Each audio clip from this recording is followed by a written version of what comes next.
Okay. Um, the first thing I'm going to cover is myself. Because I believe that if I'm going to make these videos, I want people to understand and know me, what I've gone through, and what I have and what it is. Excuse me. Um, I got diagnosed with lupus and rheumatoid arthritis June 12th of 2008. Um, Before that, I was your regular, go to school, make grades, okay grades, um, go to parties, hang out with my friends on the weekend, do my homework when I wanted to. I was laid back. I lived a regular life, pain free, no medication, nothing. Doctor's visit probably every 6 months, you know. Um, yeah, that was me before living with lupus. After I got diagnosed, everything changed. Everything changed. Not in a bad way, but in the good. My mind got stronger. My potential to do things got better. Um, I never really been a motivator before this. I motivate myself every time I would get ready for a track meet or wanted to talk to a boy or something like that. I was motivated then, but now living with lupus, I have to motivate myself every day. And that's from the time I wake up to the time I go to sleep. Even in my sleep, I'm motivating myself. That's the only way I'm making it. I'm praying, motivating, everything. And I want people to know that they can do it too. Nothing changed. Nothing changed at all. So of course, after I got diagnosed with lupus, I had a first off, lupus is a chronic disorder of the immune system. It's an autoimmune disease, pretty much. My blood cell does not recognize the viruses and bacteria that come in through my body. So my healthy cells attack each other, and I get sick, terribly sick. And so that's what I'm living with. I can't be around infants that are sick. I can't be around regular people that are sick because a flu for you might be 2 days. But if I catch that flu from you, I'm sick for about a week and a half. It's bad. I just get sick longer. Um, my body get drained. My mentality is just weak. And so we just sleep a lot. That's when I'm sick. And yeah, so that September of 2008, I had 3 seizures that put me in a hospital for a week. That was scary. I woke up and my tongue was bitten and my lip was swollen and bitten. I have I had bit a nerve in my lip, and it's like I have this little bump that's just been there ever since because it didn't heal right. And I don't know. I guess I like to. I'm kind of glad I got it because it reminds me every day that I beat it. You know. So then I had that. Right now I have what you call a winged scapula, where my muscle is getting weak in my right shoulder, and I'm losing the mobility in my shoulder. My shoulder blade is sticking out. When I move my arm in certain positions, or even when I'm standing up, my shoulder blade sticks out. And so they put me in physical therapy. And I don't see no difference. My arm been like this 3 years, 4 years. I don't know. The doctors don't know what's causing it, so of course I have to keep getting poked. Physical therapy keep draining me out. I go back and I find out if they're gonna start poking me again and what kind of test they have to do. But honestly, I believe it's my arthritis.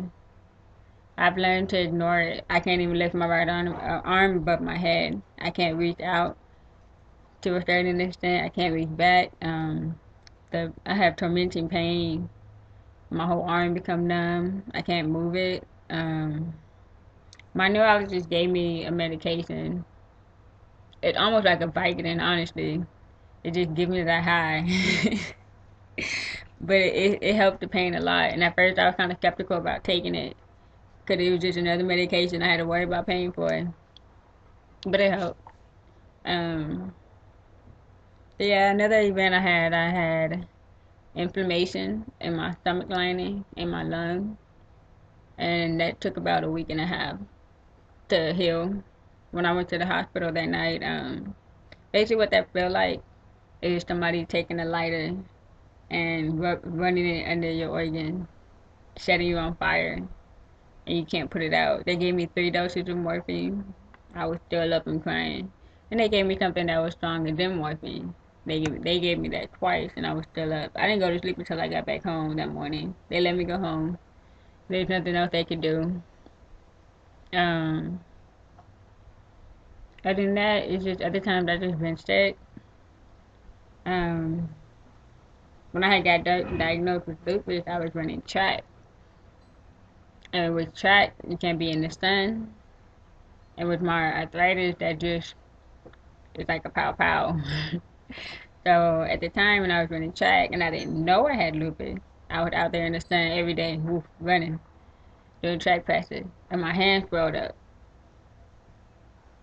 And it was just like, wow, like there's really something wrong.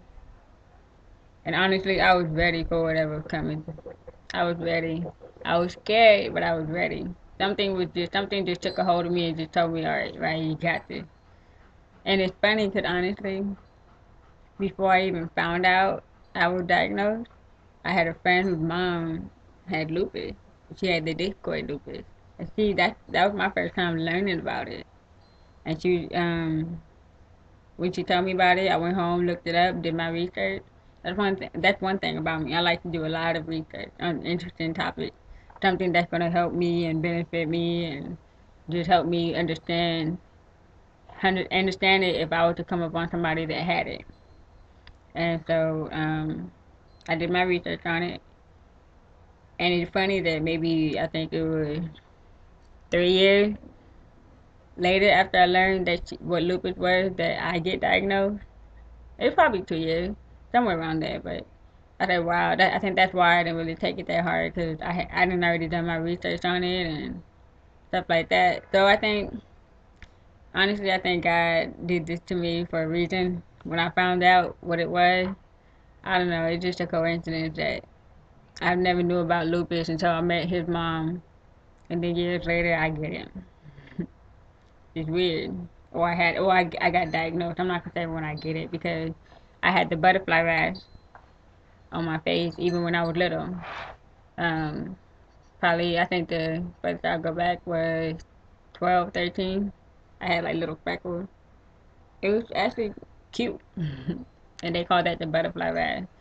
And when I got diagnosed, um, they put me on the steroid, the prednisone. Prednisone.